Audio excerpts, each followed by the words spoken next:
It's time for Wise Money with Korhorn Financial Group with financial advisors Kevin Korhorn, Mike Bernard, and Josh Gregory. Welcome to the Wise Money Show with Korhorn Financial Group, where every week we're helping you take your next wise step in your financial life. My name is Mike Bernard. I am your host. I'm also one of the certified financial planners on the show. Thanks for being with us. Here with me in the KFG studios, my business partners over at Korhorn Financial Group, Kevin Korhorn and Josh Gregory. You know, the student loan crisis is having a serious impact on our economy, and that's probably because it creates some obvious financial challenges for those who are shouldering more debt than they can really even manage right now. And we have folks like Congress and presidential candidates who are proposing things like student loan forgiveness and even making college free. So we're going to be discussing those potential solutions and what it actually means to you in this episode of Wise Money. That's right. At the end of the show, we've got some questions from fans of the show. In fact, we're going to start with a few comments from fans of the show about this very issue. And if you have some, we'd love to hear from you. You can reach out to us a few different ways.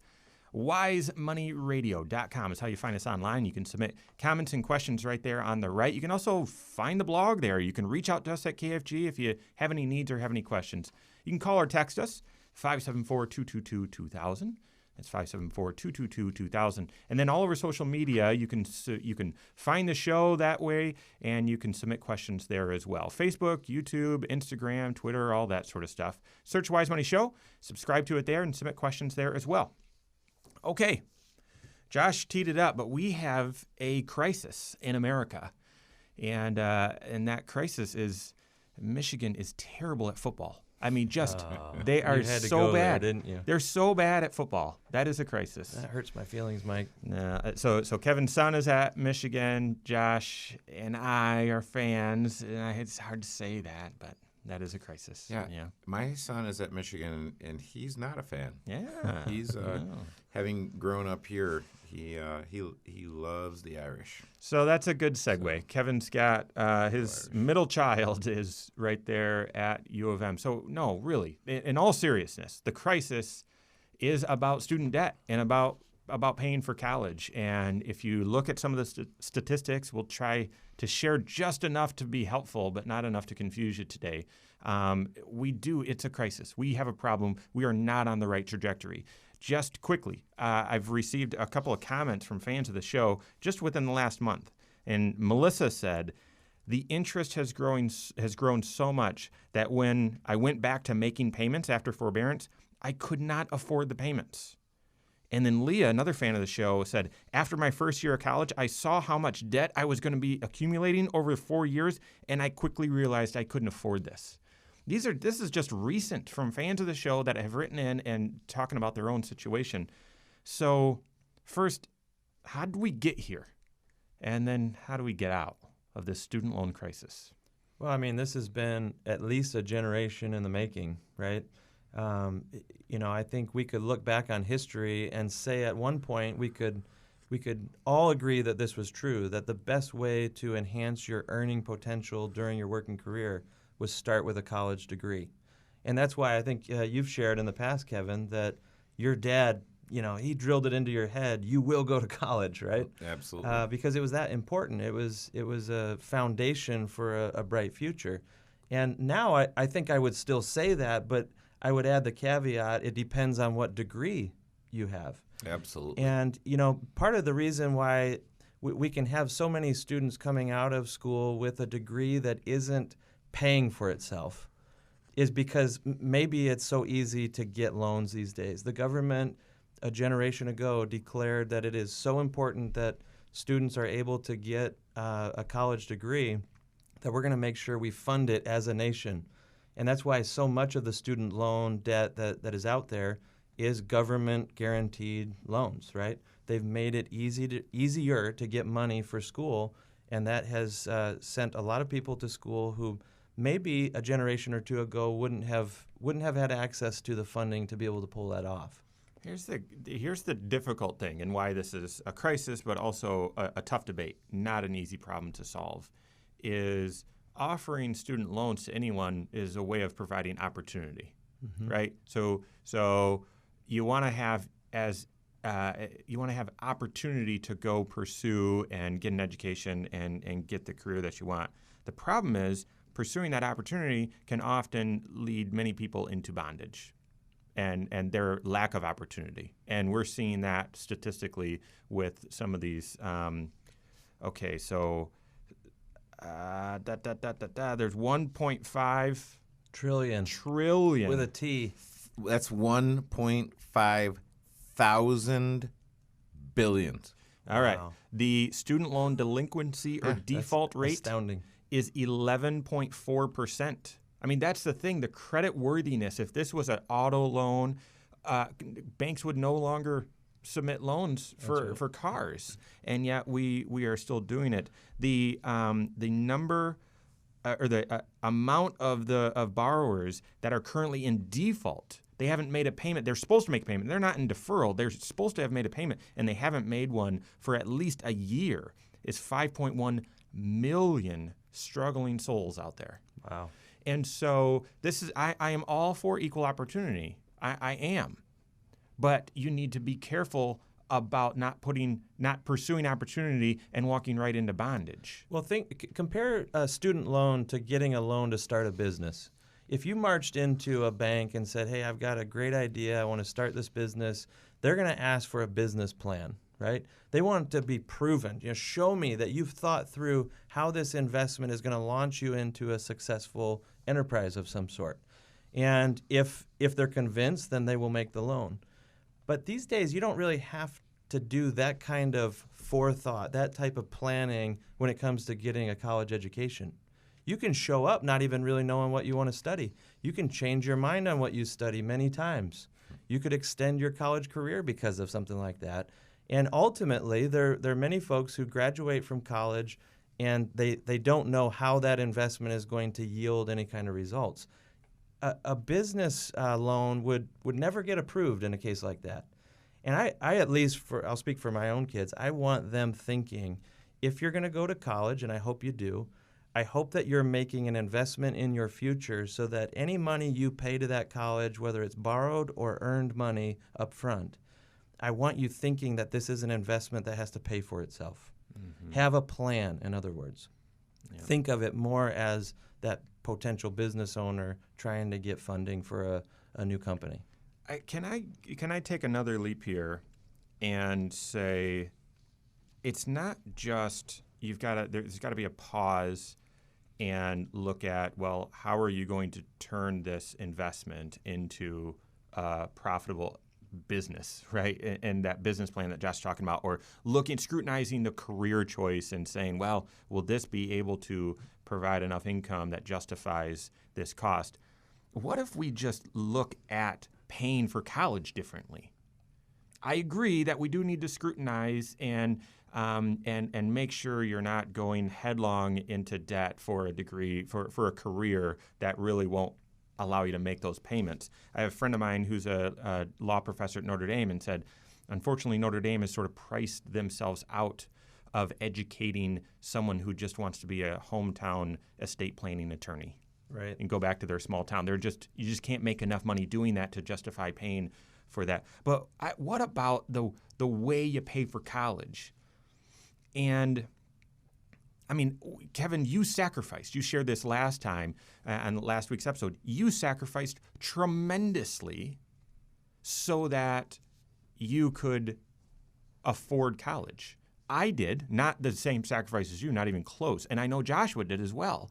So have we really explored every opportunity to sacrifice and do the grinding to make sure we pay for college appropriately? Yeah, and the issue, if you subsidize something, you get more of it. If you tax something, you get less of it. And so by subsidizing the cost of college through the college loans, what we've gotten is the debt load is up to $1.56 trillion, but the costs have gone up so incredibly high. Right. When I was going to school, paying your way through college was within reach. Mm-hmm. That was a possibility. really, it's almost not a possibility these days. I might argue with you a touch there, and so we've got more to hit here. A couple more stats as to just how staggering this problem is, but then we're going to get into, okay, how do you solve it? How do you solve if we've got a national student loan crisis? Josh brought it up. How do we make sure that this isn't a crisis in your household? So we've got that and much more coming up here on the Wise Money Show with Korhorn Financial Group.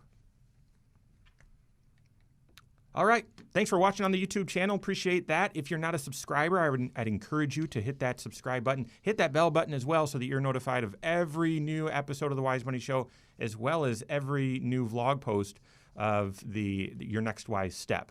Submit comments, questions below. Listen, the student loan debt, I didn't really want to joke and belittle it, because it's very real. It's very real for Melissa, very real for Leah, very real for you. If you have comments, disagree, agree, have a suggestion as to, hey, here's how you solve it, reach out. Send us a question, submit a comment there below, and reach out to us. Okay, so Kevin, on the air, I want to talk about your sacrifice. Okay. So I will not ask you that. And Josh, we need to talk about your sacrifice too. See, so I look at that and I'm like, I never thought of it as a sacrifice. I thought of it as the greatest deal ever. Like, I just got to cash in on the greatest deal ever. So, and we had some horrible, awful, miserable times. We had some pretty good times too. So it's not like it's all.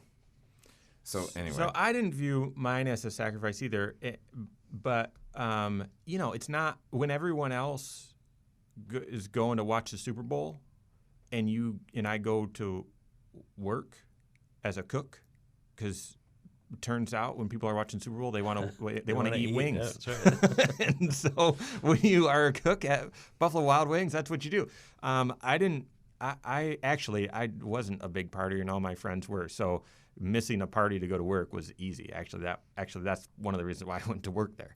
Yeah, but missing a party to go to work is easy when you know what you want. Well, that's the thing, and it wasn't really clear to me then, but it's got to be much more clear on campus today, the trade-off.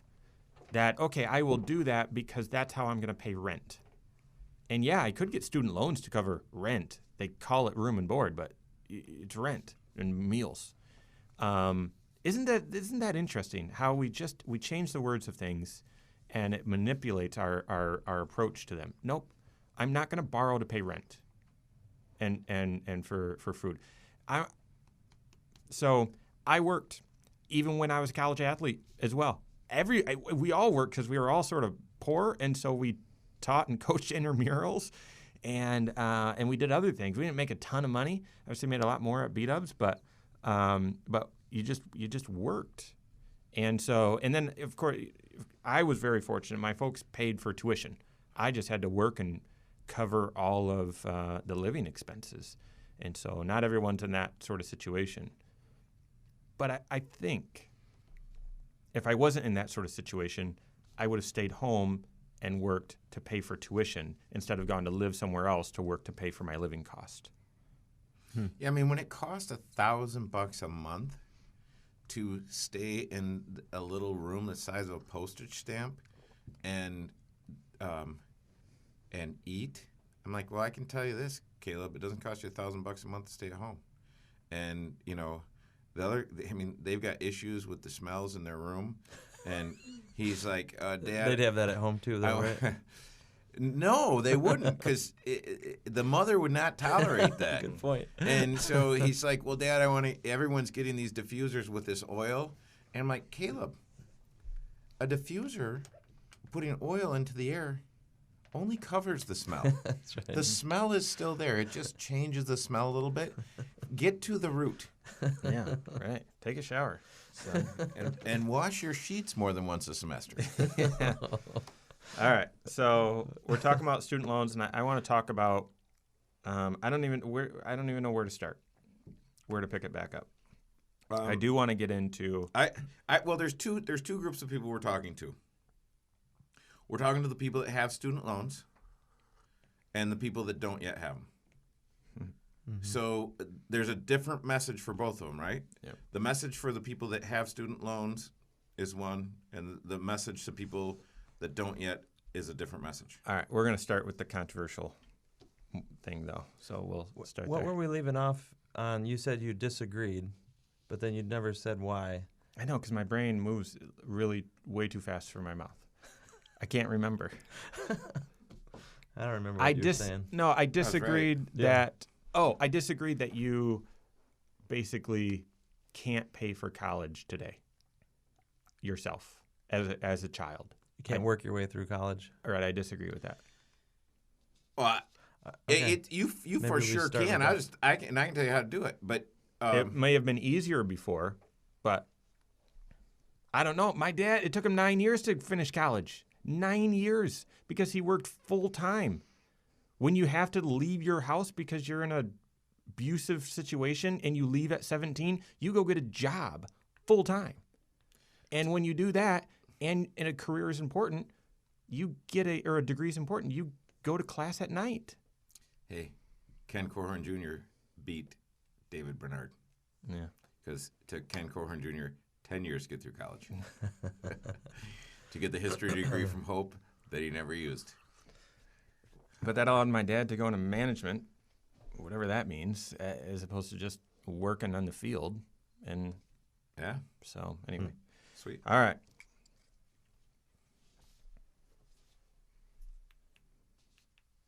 What's the solution to the student loan debt crisis? Is it just to forgive everyone's loans? Is that what we should do? And if you're on the cusp of sending a child to college right now and you've got some money or some cash flow that you would otherwise put towards that, do you get loans instead because we might forgive all of them? That's what we're talking about today. This is the Wise Money Show with Corhorn Financial Group. Thanks for being with us. My name's Mike Bernard. Here with me in the KFG studios, Kevin Corhorn and Josh Gregory. For updates on all Wise Money content, you'll find it online, wisemoneyradio.com. And then all over social media, wherever you're at, we're there too. Just search the Wise Money Show. Submit questions that way. You can catch the blog, you can catch previous episodes, and all the content we're pushing out.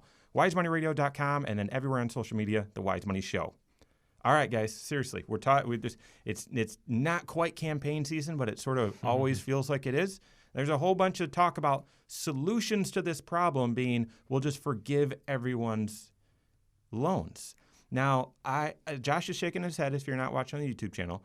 The struggle that I have immediately when I heard that, I was like, oh, I don't know. I mean, if I've got student loans, I might love that idea. Fiscally, as a country, we're kind of in a whole ball of wax anyway, so I don't know what that does for us. But if I've got a student going to college, that was the first thing that came to mind. Okay, well, if I'm sending Caleb to Michigan, do I just get loans then? Because the government's going to bail me out? I'm working hard for this money. I've worked hard to put this money in a 529 plan. Should I just get loans instead because they might all be forgiven? What do you guys think? I think if I was one of the 15%, I'd be really upset. And because there were 400 students at Morehouse College that graduated. And there was a billionaire, Robert F. Smith, that did the commencement address. And he said, I'm paying off all of your student loans. I'm paying off the ones that you took out, your parents, your guardians, everyone took out. And there was about $34 million worth of student loans that he signed up for to pay off. But about 15% of those students didn't have student loans. Can you imagine? Like, you worked your tail off, your mom's working 3 jobs, your dad's working 2 jobs, everyone's working to get you through school. You get through school, you don't have any debt, and you're sitting there, and the guy comes to tell you, hey, listen, go out and change the world. And he says, hey, listen, I'm going to reward all of you who borrowed a bunch of money to do this thing by paying off your debt. And I think that is the dilemma. It changes, and of course, Santa Claus will get the votes every time. Right. Mm-hmm. So if I tell you, hey, I'll give you this, I'll give you this, I'll give you this, give you this, give you this, give you this, give you this, you're going to vote for me. And again, I get the idea of making it easier for those who have a harder time to have a harder road ahead. But the interesting thing that our government does is sometimes give benefits for some I'm not going to say bad behavior, but isn't it interesting? Have you ever thought of It's a why do we moral get hazard, how do right? we get a tax deduction for mortgage interest? Why don't we get a tax deduction for having a debt-free house? Yeah. And so this is one of those other moral hazards, confusing things, conflicting messages that we want to make sure you don't apply the wrong way. Exactly. You don't want to be sitting in that audience thinking, I wish I had borrowed money so that I would get a freebie, right? Because if you're going to go borrow money and just hope that it will magically be wiped out, either by some billionaire or some politician, with a stroke of a pen, all of a sudden there's a new law, right? To me, that's almost training your child to start thinking at the very beginning of adulthood to start looking for someone else to give them a handout, someone else to solve their problems, someone else that will meet their needs. And that, to me, that sounds like parent-child again, right? Yeah. You're trying to get your children ready for adulthood where they are self-sufficient, they are productive, they're a contributor, a giver, not a taker, right? And to me, to think in terms of, well, I got to hedge my bets. I probably should borrow some money just in case there's some freebies down the road that it could get wiped out. It's the wrong way to approach life, not just college. Yeah, it starts with, I'm not doing my homework because I'm sure we're going to have a snow day tomorrow. Exactly. That came off your tongue way too easy, Kevin. Okay, the other thing that I would tell you is in the midst of all of this debate and with the politicians and so on, you don't believe everything you read on the internet. But I was doing some research for this, and apparently I saw this statistic. I have no idea if this is accurate, but my personal experience suggests that it's probably closer to the truth than not. 99% of those who apply for the current student loan forgiveness programs get denied. So if there is a forgiveness program that is important for us to have as a country, then let's make sure that it's the right program and that those programs work and they don't send mixed messages. So instead of campaigning about, I'm going to give everyone the freebie and relieve student loans for everyone, let's just have our current programs work. Make sure that those are working.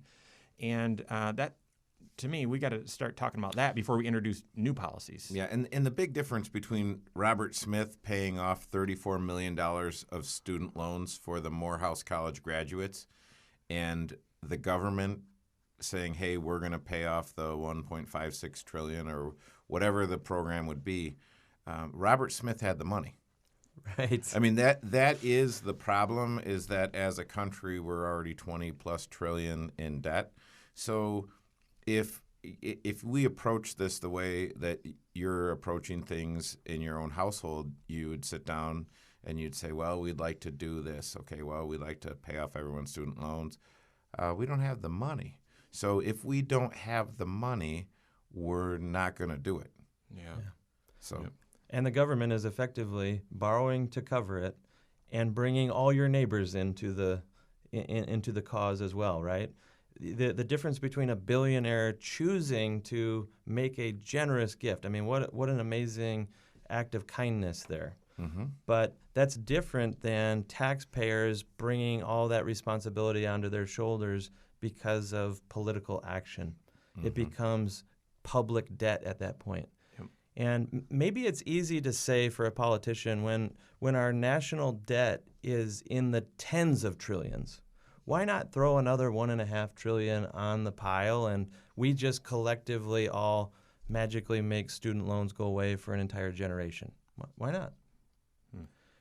The problem is we've become desensitized to just how big $1 trillion is and how hard that will be to pay off. Yeah, but the other problem is it doesn't solve the problem. It's like the person that refinances their house. If I refinance my house and pay off all my credit cards, but I don't deal with my spending problem, the problem still exists. All right, so that's the segue. There's three of you listening. Those of you who My parents, your parents, and Josh's parents. no, quite literally, there's three of you listening. No. You're listening in one of three camps. That you've never had student loans and maybe are about to go to college or about to watch a niece or nephew go to college or about to watch your son or daughter go to college, and you're thinking, how do I navigate this thing so that I don't create a crisis in my household? Then there's those of you that currently have student loans, and maybe it's not a crisis for you, but you've got them and you got to figure out what to do with them. And then there's the others where, yeah, you're listening to this and boy, it might all sound good, except you can't even breathe because you're suffocated by your student loans. So I want to inject hope into each of those situations. We all do. So we joined the debate here. You got to hear some of our personal values and how we view the world, and hopefully that sharpens your thinking and challenges your thinking and helps us all get to a higher level of thinking. But now what do you do if you're in one of those situations? The first, and we're going to need to have this carry over, but the first is if you've got a son or daughter going to college or a niece or nephew going to college, or you yourself are going to college, I would tell you, do not rely on student loans. Do not rely that, even though that's what everyone's doing and that seems like the only way to get it done, it's not. It's not. And you could choose to go to a community college, stay at home. We were talking over the break. If that was the program for me today, I wouldn't go to Michigan State. I'd go to Grand Rapids Community College, and I would work and pay for that and live at home. Right? We've got a lot more to talk about with this, so that you can know what your next steps are wherever you're at. That and more coming up here on the Wise Money Show with Korhorn Financial Group. Okay, we might not get into all of it. So Kevin, in 2 minutes or less, tell the listeners, what college and paying for college looked like for you. Well, I gone to school for 13 years. And I was tired of school, number one. I'd seen my brother fail out of school, number two. And all I ever wanted to do since the time I was born was go in the Army and kill the bad guys. So I had all these things working for me. And then I looked and it was like, okay, for a 2-year commitment, you can get $17,000 in your GI Bill to pay for college. And I thought that was a good idea and a good deal, but I had no idea what a good deal it actually was.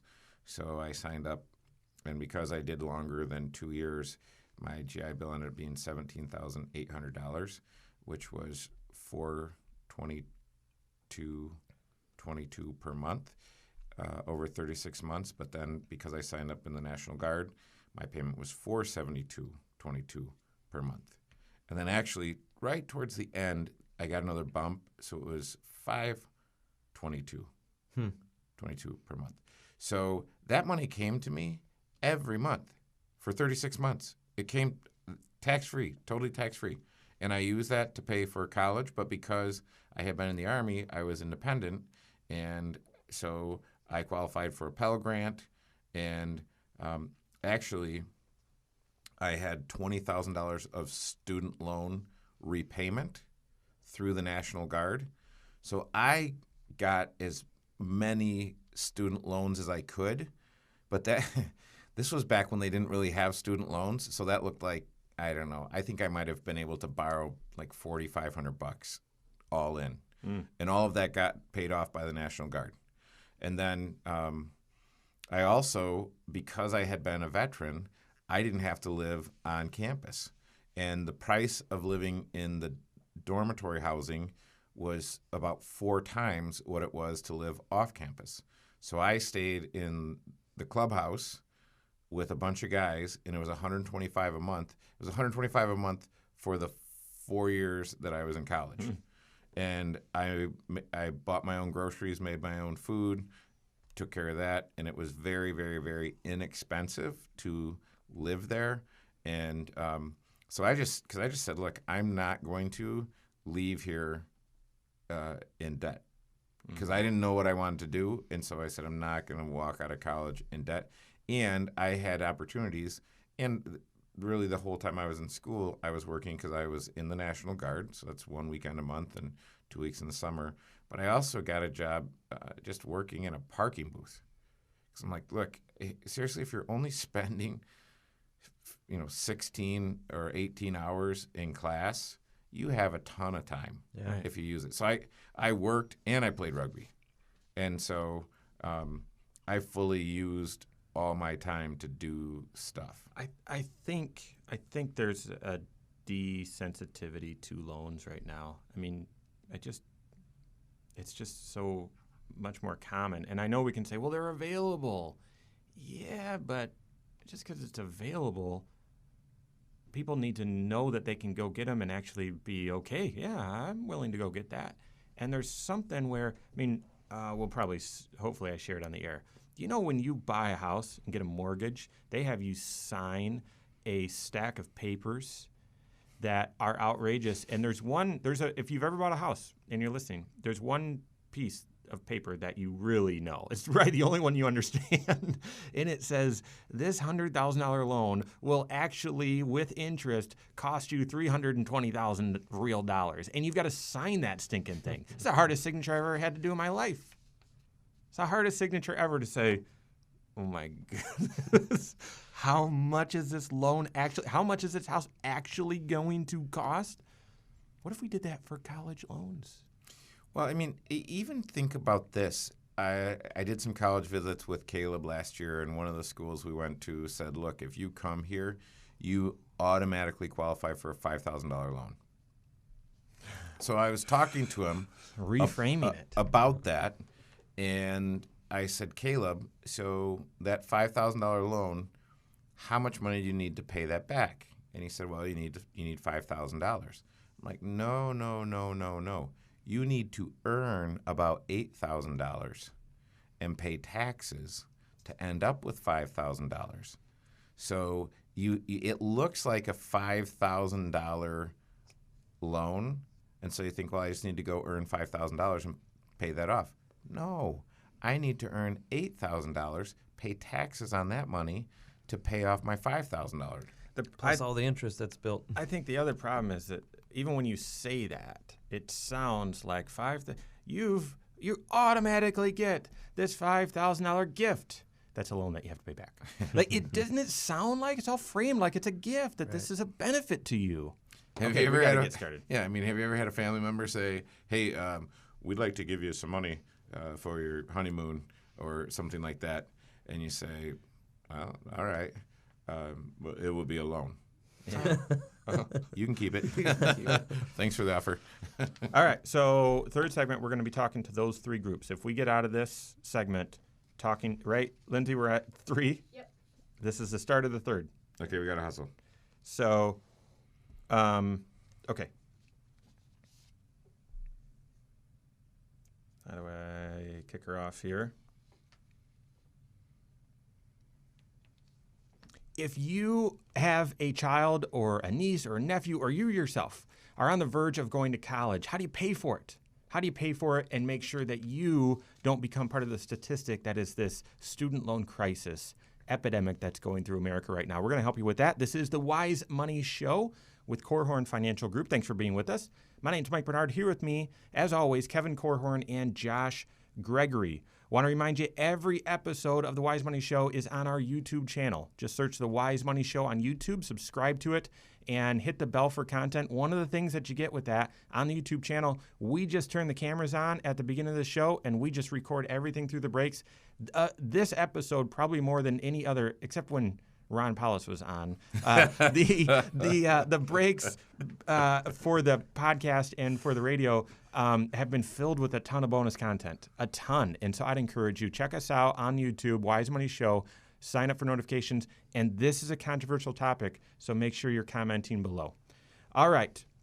For the folks that aren't yet in college or have a child that's not yet in college, how do you make sure you're not part of this crisis? Boy, that has to be planning ahead, right? I mean, this is a show about financial planning. It's about preparation and knowing if this is a goal that you're going to participate in the funding of your child's college education, then you need to have a game plan well in advance. And most people, here's the reality. Kevin made the comment in an earlier segment that it's a lot harder these days to be able to work your way through school. And some have actually kind of ruled it out as even something that they want their kids to do. I don't want my kids to have to work while they're going to school. That was hard for me. Yeah, it was hard for you, and it was good for you, too. And it's also their way of contributing to the cause. So maybe coming up with how you're going to piece together a game plan. What role will scholarships play? What role will your own funding out of cash flow play? How much should your son or daughter actually contribute to the cause while working through school or in the summers, that kind of thing? And maybe student loans have to play a role somewhere. But student loans are the first place that the financial aid officer is going to go to. And that should be the last place that you go to, in my opinion. That's the message. Yeah, that's the message. And don't hear us talk from our ivory tower here, actually in a basement that's really dark, about hey, we're too good and this is all the stuff you should do. No, the struggle is real. We get it. We've all been through it, and we've sacrificed, each of us, and to different degrees, of course, because our lives are different, to pay for college and get out of student loan debt. So don't hear this as an uninformed or inexperienced, communicator. But don't be and again, our job is not to make value judgments, and so we're not. But don't be a fearless borrower. Right. And those, when I meet a fearless borrower, whether they're a business owner or a college student, I just think, man, sometimes that works out.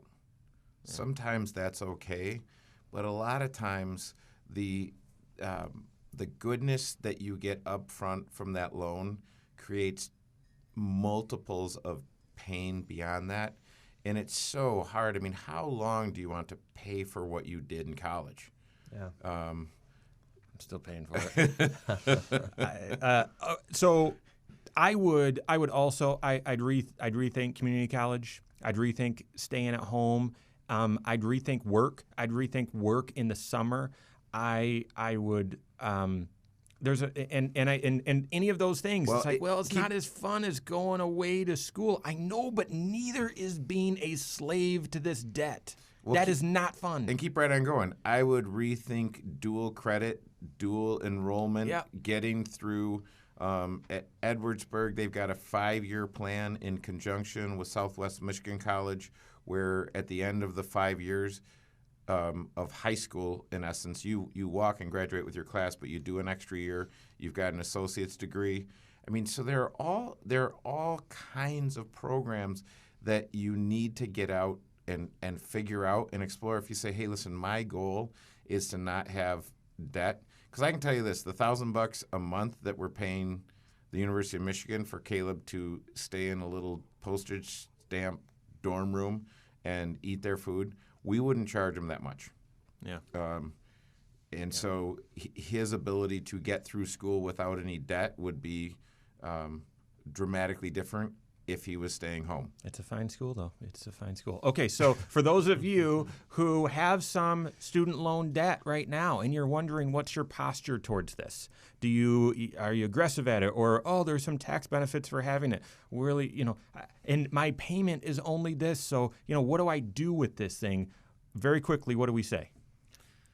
Boy, get aggressive after it would be the short answer. Crush that thing. Yeah, but I would say, this is a tired old saw, I'd say have a plan. Yeah. Because you might need to, because in a vacuum, anything makes sense. So in a vacuum, double, triple, quadruple your payments. But you might need to be paying something else off. And so I would say build the budget in layers and know how much of every paycheck goes towards these things. But don't think, hey, I've got 15-year student loans, and I'm going to get aggressive and get those paid off in 10. No, I've got 15-year student loans, and they're going to be paid off in 3. Yep. And you say, well, wait a minute, that doesn't let me live. That means I can't go to the concert. I can't go camping up north. I can't do. You're right. You're right. You pick up one end of the stick, you pick up both ends of the stick. Again, I'm not making a value judgment. I'm just telling you that and I had this conversation with a good friend who graduated, got a nice job out in Washington, D.C., got a good chunk of student loans, and was saying, hey, listen, I want to go to the concert this weekend. And I said, your 30-year-old self is begging you to stay home, invest in your career, and not spend that money. Use that money to pay off that debt. I mean, Josh, just really quickly, I mean, that was sort of your story, right? Yeah, I mean, that was the challenge that Kevin gave to me when I was 22 or 23 years old, because I came out of school with some loans, and it was about $18,000, which was a lot. It felt like a lot more at the time than what that number resonates with us today. But boy, if the average student that just graduated a year ago has just shy of $30,000 of student loans and a payment of just shy of $400 a month, that's a burden, right? And we're actually suggesting that, like I did, per Kevin's recommendation, I was making basically triple payments, maybe more, actually. It was more like 5 times the payment that I actually was required to make. And we got the debt wiped out in a year and a half's time. And that's not anything magical about us earning a lot. That was when we were earning the least amount of money in our lifetime. It was a tough year and a half, and yet it was one of the best years and a half. We sacrificed along the way. But what about the year and a half that came after that? Mm-hmm. The things that allowed us to do, to be able to buy a house faster than maybe some of our peers, and to just get some financial security and put financial worry in the rearview mirror. That's what happens when you eliminate debt aggressively. And your first house wasn't a starter house.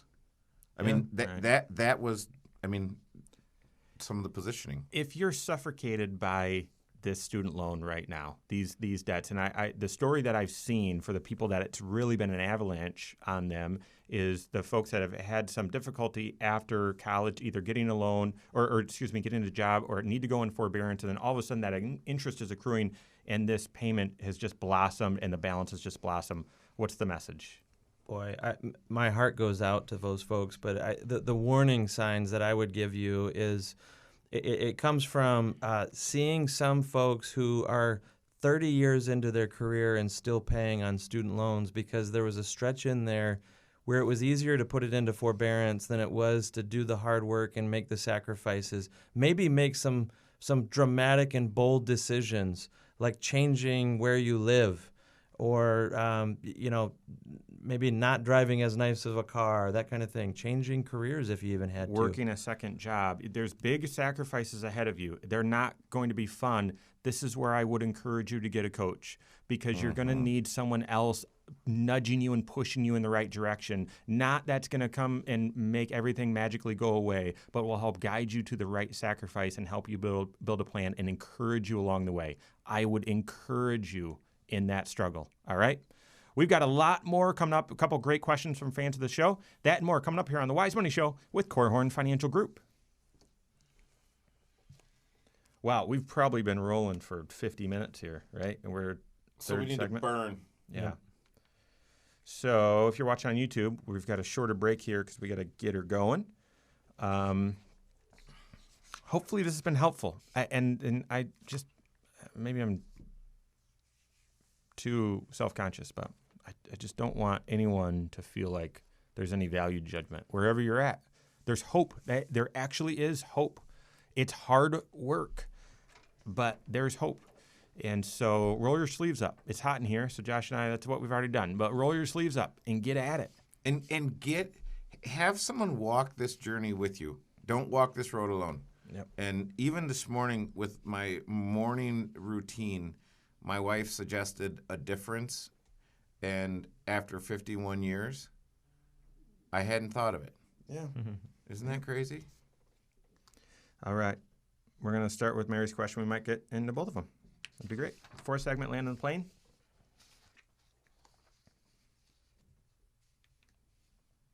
Thank you so much for being with us today. This is the Wise Money Show with Korhorn Financial Group. My name is Mike Bernard, here with me in the KFG studios at the world headquarters of Korhorn Financial Group, Kevin Korhorn and Josh Gregory. If you've missed anything and you love podcasts, whether you're working out or doing yard work or raking leaves or whatever it is, and you like listening to podcasts, you'll find the Wise Money Show there. Just search the Wise Money Show. wherever you listen to podcasts, I'd encourage you to subscribe to it so you automatically get every new episode of The Wise Money Show. And then I'd also encourage you to rate the show and list some comments as well. Not only does that help us, helps other people find the content as well. All right, we're transitioning into questions from fans of the show. Mary's 56 from Elkhart, she submitted the first question today. Here's what she said. How much of your cash reserve should you use as a down payment on your next house? The interest on a mortgage is higher than the interest that I'm earning in my savings account. Great question, Mary, and great dilemma, right? Yep, it absolutely is. I'll give a quick answer and then an explanation. I say none. None of your emergency fund should go into a down payment on your house. And here's why. If you have a disciplined approach to what that emergency fund's purpose is in your life, it is there to prevent you from becoming poor, to having a major crisis that you can't handle. It's there to put distance between you and emergency borrowing, ultimately. And so we think of an emergency fund, which, the rules of thumb out there are you need to have 3 to 6 months worth of your living expenses on the sidelines in a do not touch account, earning a respectable amount of interest, but probably not, as you said, earning as much interest as what your mortgage will cost you. But that's okay because the point of that money is accessibility. And the reason we frame it in time, number of months, is because the number one emergency that we're trying to protect against or be prepared for is what if there was an interruption to your income? A disability, an injury, a job change, job loss, whatever. But also, I consider potential emergency uses to be major car repairs, major home repairs, which is obviously important if you're buying a new house, major health expense, maybe something that goes above and beyond just the normal deductible, and now you're into the maximum out-of-pocket expense on your policy in a year, or maybe even a death in the family. There's a funeral or something that you need to have expenses for. These are all tragic things that you go through life not thinking you're ever going to face. And what if you face it right after buying that new house and you've drained part of your emergency fund? At a time when you're borrowing massive amount of money to buy that house, you're increasing your exposure to things that can go wrong in your life. And that's why the emergency fund becomes even more important. So it's not about the interest rate that you're earning or costing yourself on that mortgage. Yeah, and it's also, Mary, thanks for the question. It's a great question. It's also not about a rule of thumb, because there is an aggressive approach to this and there's a conservative approach to this. And so I look at this and I say there are a number of other factors. And part of the thing is, how much money do I need in cash reserves? You have to have a great answer for that question. Because if most of my income is already spent, I need a considerable amount in cash reserves. If most of my income isn't already spent, I don't need as much in cash reserves. If you're asking about a down payment and your down payment is 3% on the next house, I would say you've got you want to get as conservative as you can, not as aggressive as you can. If you've got, depending on the house that you're buying, if you can put 50% down, you may want to just get a home equity line of credit and have access to the extra equity in there. And you might be able to get a little more aggressive with how much you do or don't need in your cash reserves. So there's all kinds of different scenarios and different factors that go into this decision. And so it's tempting to say, well, just give me the rule of thumb. And in finances, your personal finances should not be governed by rules of thumb. Rules of thumb are helpful, and I would say they're guidelines that get you in the ballpark as far as what might make sense. But everyone's financial life and financial situation is different. And so you want to be working with your financial coach who can look and say, hey, but think about this on the horizon. You've got this coming, right? You've got a child that's going to be going to college that we haven't been planning for, or fill in the blank. We've got this thing that you need to be preparing for. Or, hey, listen, the deck is clear. go for it. Let's get a little aggressive with this. But you certainly want to understand what the range of options are, and then how would I make that decision? The interesting thing, I think I agree with both of you. So Josh wants to encourage you to remember the purpose of this emergency fund and the special role that it plays in your life, which is not just yielding you some sort of interest or avoiding some interest. It plays a very special role. But then Kevin said the answer is really based on your financial plan in everything that you're juggling and what your goals are in your entire situation. If I were to take a look at this question from a different angle, I do also see that there's the posture towards paying down your mortgage to build up equity. Sometimes people don't consider that when they look at upgrading the house. Well, I've just been making my normal payment on my starter home. I knew it wasn't a forever home, but now we want to go to the next one because our income's higher. Yeah, but what you're actually going to get from your existing house, there's not enough equity really to put down on that next house to get yourself the smallest mortgage or the smallest interest rate, avoid PMI and so on. And so in a vacuum, everything makes sense, but in your starter home, it's not just about the mortgage payment you can afford. You got to be cognizant of your equity. And so I think for Mary, we're not talking about a starter home here. I don't know how much equity you have in your existing house. We don't know any of that stuff, but it's just one of the things that I see a lot where people aren't really cognizant when they're trying to climb the ladder with the next house is what their equity is and how much of that can go down on the house. So just be aware, be careful with that. All right, Jerry's 64 from Goshen. He's got the next question here. I'm close to retiring, but not exactly sure when it's best for me to be done. I'll be eligible for Medicare in the next 9 months. Should I wait until then? Ooh, good question, Jerry. So forgive me, Jerry, for answering this question, and thank you for the question, but I'm going to answer it in a vacuum. Yes, absolutely. Wait. If you can, wait. If you can, it will likely be better, and you would be surprised if you did a very granular analysis at how much of a difference those next 9 months will make in your financial life. The last months that you work have the biggest impact on your financial life by far. It's not even close. So, Jerry, I know 9 months, depending on what you're doing, it might seem like an eternity. If you can hang on for that eternity, hang on. Okay, so I'm going to play devil's advocate here because you're absolutely right. I mean, waiting until age 65, you could maybe leave a group health insurance plan, go straight on to Medicare. It's a smooth transition. Waiting 9 months will allow your Social Security benefits to increase, gives your investments more growth. We talk about that all the time with clients, how even just adding 1 more year or 2 more years to your working career has this amazing multiplication effect in your life. But every once in a while, I run into a client who maybe they can afford to be done at age 64. They have worked hard, they have sacrificed, they have a game plan that allows them to walk away from a paycheck and know that they'll be okay financially for the rest of their life. And sometimes they don't allow themselves the freedom to actually take the leap because they're not age 65 yet. And they just can't stomach the idea of private paying for some health insurance or those COBRA costs, even though they can afford them. They just don't want to. And so I would point them back to the same thing that you pointed back on the last question, Kevin, and that is it is dependent upon your financial plan. And because we can always say, and the rule of thumb will always be just add a little bit more to your working career because it will be good for you.